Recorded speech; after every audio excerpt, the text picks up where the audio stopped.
rolling in. As we will see, the Staggerwing, which carries on the nose, the name, high maintenance, which might tell you something about what one of these fabulous, beautiful aeroplanes costs in terms of maintenance.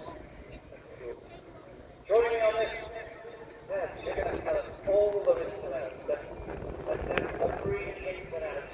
This the dirt on Nigel. I so want to say that. Now, you dish the dirt, and I'll follow up with the nuts and bolts and the data.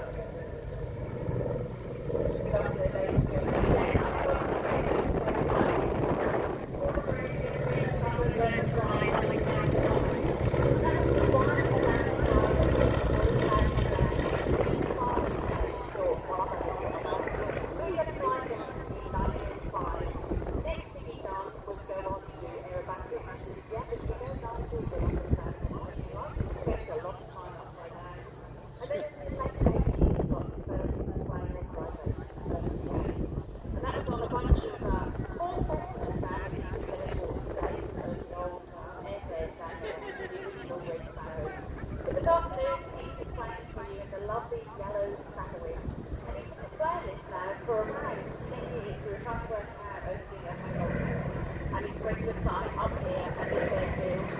Minus 1 and 2.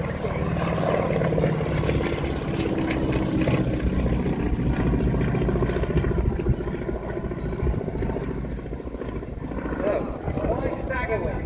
Take a look. Most biplanes, the top wing is above the bottom wing. Yes, we know that. So is that one. Or slightly forward, like on the wonderful Tiger Hawk, but on three top.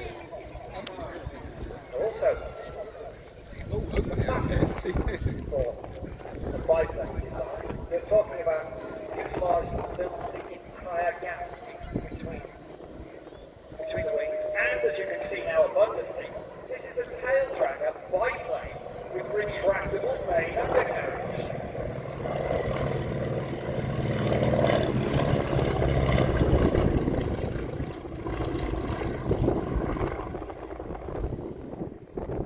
Flying Cadillac, the way several of the big adverts across America were calling these things.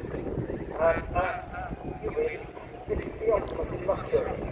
If you can afford this and then maybe a bit more, some of you might have noticed a bright red twin beach 18 series out on the airfield here. These two, if you had the cash, you were the first on note. This is how you got around. Dare I say the Learjet of its day? This is corporate transport for the 30. World's Beach around the world for the company took the first one in 1934. Engines are Watt Junior, 450 horsepower, and they were $8,700 new. They might think that's bargain, but of course we're talking 1934. That is an eye-watering amount of money. Talking of eye-watering, what a good one today, and we're looking at one.